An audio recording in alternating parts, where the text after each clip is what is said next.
हाँ तो मेरे दोस्तों, इधर कृष्ण की टोली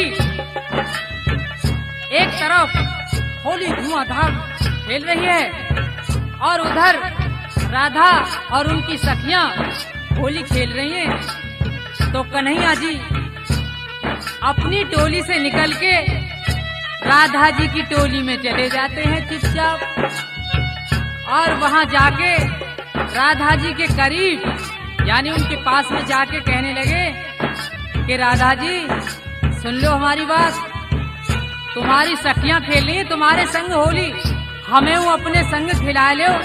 राधा जी कहने लगी, देखो जी हमारो मीजान ना है कन्हैया, जनानी इनकी टोली में आज भी इनको कोई काम ना। कन्हैया बोले, आज मानूंगो ना राधा, मैं तुम्हारे संग होली खेलूंगा, मोए अपने संग खिला ले होली।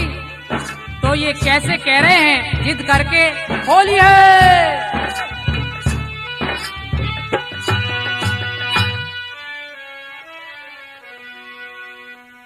अरे सुन ले राधा गोरी, मैं खेलन आयो होली, ओ सुन ले राधा गोरी, मैं खेलन आयो होली, मोए अपने संग खिला ले, हरो गुलाबी लाल बसंती रंग मेरो डरवाले।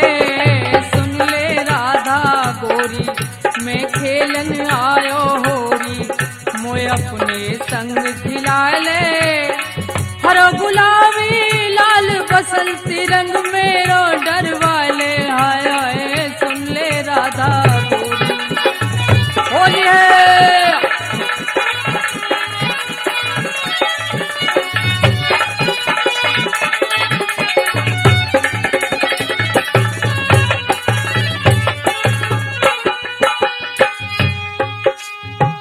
होली खेलन गोकुल से,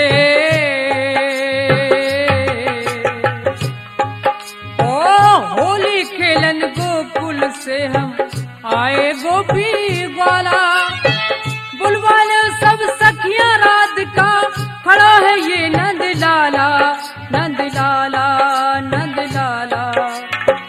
मौको ना मिलेगा ऐसा, अब अरमान मिटा ले, हरो गुलाबी रंग बसंती रंग मेरो डरवाले।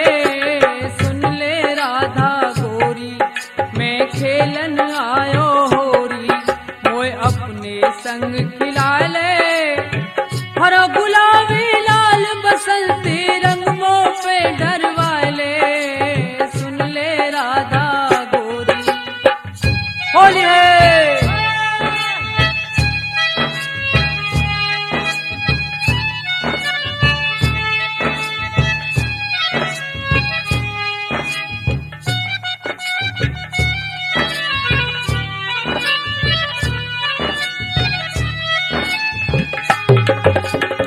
मस्त महीना फागुन को,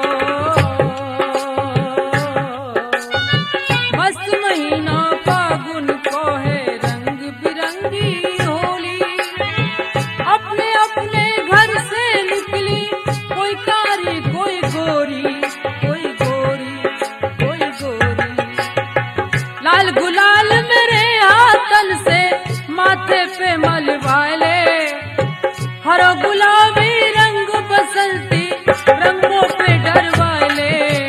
सुन ले राधा गोरी, मैं खेलन आयो होरी, मोए अपने संग खिला ले, हरो गुलाबी रंग बसंती रंगों पे डरवाले। सुन ले राधा गोरी,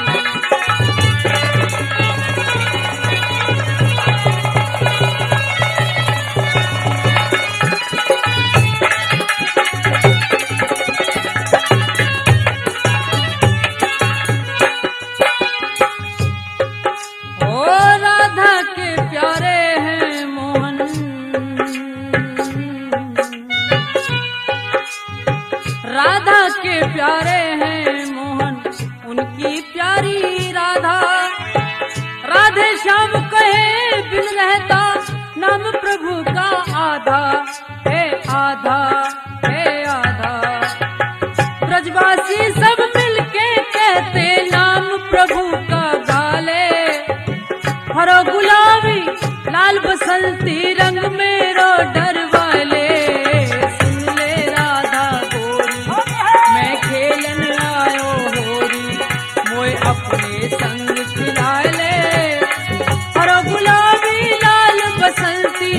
जन्मों पे डर वाले